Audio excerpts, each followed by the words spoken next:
안녕하세요. 도침랩의 조경하 교수입니다. 반갑습니다. 오늘은 도침에 대한 몇 가지 질문에 대해서 답해보고자 합니다. 먼저 도침은 어떻게 공부해야 하나요? 외국어 공부를 하실 때 두 가지가 함께 병행이 돼야 되죠. 이론과 실습입니다. 도침은 둘 다 매우 중요한 치료법입니다. 도침은 인체 디버깅 툴이라고 말씀드렸었죠. 디버깅을 하려면 현재 상황에 대해서 명확하게 이해가 필요합니다. 따라서 병을 알아야 한다. 이것이 첫 번째 전제고요. 그 질병에 대한 깊이 있는 이해가 바탕이 되어야 적절한 치료적 개입이 언제 필요하고 얼마나 어떤 강도로 필요한지 알 수 있습니다. 두 번째로 도침은 호침과 마찬가지로 호침과 크게 다르지 않죠. 호침도 스승에게서 손에서 손으로 잘 배우는 게 중요하지만 도침은 특히나 더욱 중요합니다.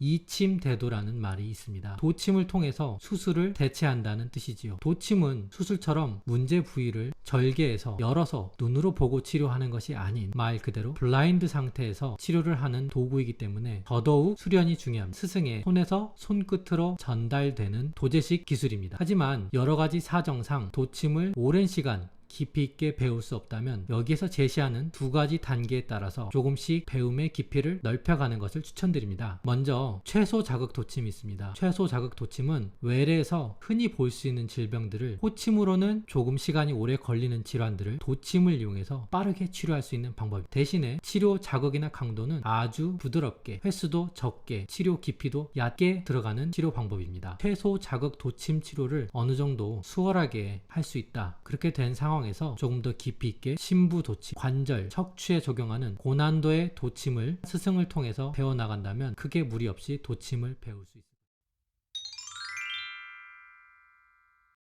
도침은 위험한가요? 어떻게 대답을 해야 될까요?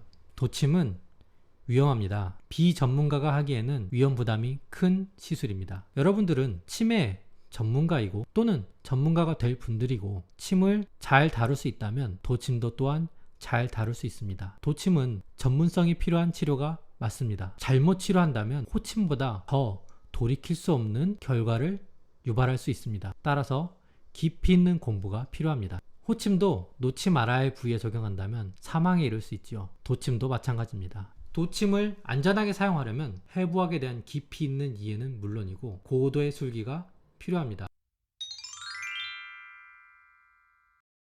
도침은 아픈가요? 제가 뭐라고 대답을 해야 될지 모르겠네요.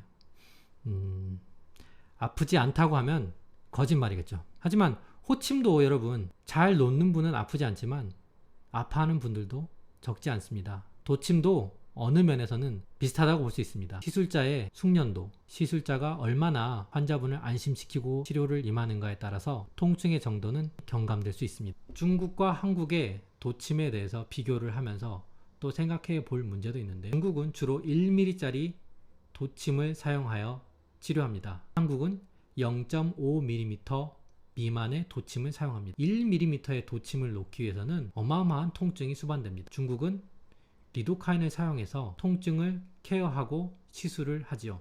한국은 0.5mm 두께의 도침을 주로 사용하기 때문에 중국과는 상황이 다릅니다.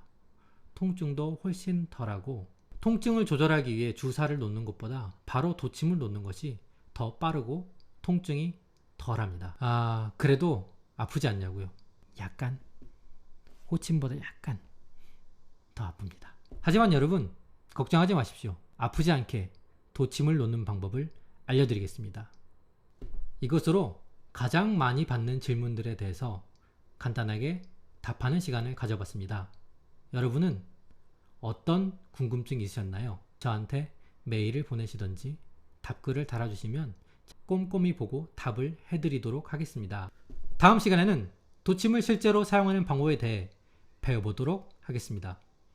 지금까지 도침랩이었습니다. 감사합니다.